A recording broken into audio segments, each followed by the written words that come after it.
Hi, my name's Mark. I'm one of the pastors here at Trillium. Dave and I were laughing because as soon as we started to do this taping, we could hear the drilling in the background of the jackhammer because there's a lot of changes going on in the building.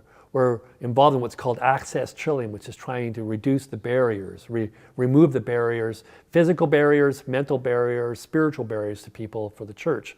And there's a major building renewal going on right now that make the building accessible to people. And in fact, if you want to see more about that, if you just go down our YouTube channel a bit, you'll find a short video on what we call the building project, Stage 2 building project that's part of Access Trillium. It'll show you what's going on in the building redesign and renewal.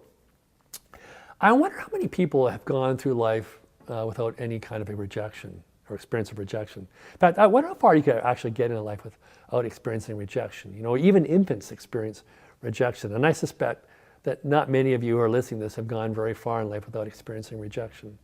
And to me, how we deal with rejection in our lives and how we grapple with it and how we get through rejection is maybe one of the fundamental challenges of life. I like to think that at 50, I'm better at dealing with rejection than I was when I was 17. You know, when I was 17, I was afraid of girls and afraid of their rejection. And I remember in grade 9 asking this girl out and she turned me down. And it took me 2 years to get over that. And in grade 11, I asked another girl out and she turned me down. And in grade 12, I asked another girl out and she turned me down. And I didn't have one date in high school because all 3 girls turned me down and I took it really hard. And knowing what I know now, I'd say to myself back then, hey man, just kind of loosen up a bit. This isn't that big a deal. And yet we do make a big deal out of rejection. And we go to great lengths to avoid it or to kind of hide away from it. And it makes me wonder, what is it that we're trying to protect in ourselves? In the way that we flinch away from rejection. You know, Course in Miracles talks a lot about the dark lessons of life, about the fact that we've learned the dark lessons, all of us. And what are those dark lessons? Well, in a simple sense, it's what goes up must come down. There's a zero-sum game at play in life, that everything balances out. And in a practical sense, it means that, you know, there's only so much blessing to go around. And there's only so much love to go around, and you got to get in there and fight for it. That we live in this kind of cruel world, this difficult world, this world of pain and suffering. And on a personal level, the dark lessons teach us that we are in some basic way inadequate, or in some basic way a failure, that no one really gets us, and we don't belong in any place. And in a sense, we wonder if it would have been better if we'd never been born. I think all people struggle with that. There's that movie, It's a Wonderful Life. And George Bailey is the character who suffers a great defeat in his life. And he's rejected by his community. And in some basic way, he struggles with the validity of his life. Why he should even been alive, what difference he's really made in his life. And I think the success of that movie and its popularity is because that basic concern and worry inside of us is universal or near universal. Sometimes we experience the dark lessons when we suffer major defeat in ourselves, whether it's a marriage breakup or getting fired from a job or a friendship breaking apart or some kind of major health problem comes to us. And it doesn't always have to be big things. Sometimes even little things bring us into the attention of the dark lessons we've learned, and we hear those dark voices speaking to us. And I think the great challenge in life is to clean those dark lessons out of us. Imagine that we see through a lens, and the lens is covered by dirt, the dark lessons, and our task is to clean the lens off of our hearts so that we can see life as it is. And the light can get out from inside of us, that love and joy and the spiritual nature that we are a part of gets out, and the love and the joy and the blessing of life from God, our Creator, and from all people can pour into our lives, and we can see life as it really is. Because so often what we see is merely the dirt that's on the lens, and if we would just clean it off, well, we would be free from the dark lessons.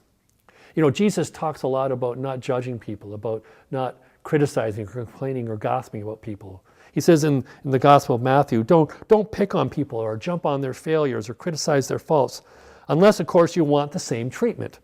That critical spirit has a way of boomeranging. And what Jesus is reminding us about is how we talk about each other, how we speak about each other, has a big influence on what gets on that inner lens in us, that influences the lens of our hearts, this day by which we see life. And our task is to get that lens clean. And we can't get it clean if we're complaining and criticizing and gossiping about each other all the time. And we miss out on this opportunity for blessing, to get rid of the dark lessons and our fears of rejection and defeat in life, which hold us back. I certainly know the power of the dark lessons. It stopped me from asking out girls in high school that I really liked. It's had such a big impact on what I can and can't do. And I'm pretty sure that it's affected you as well, those dark lessons that speak about what life is about.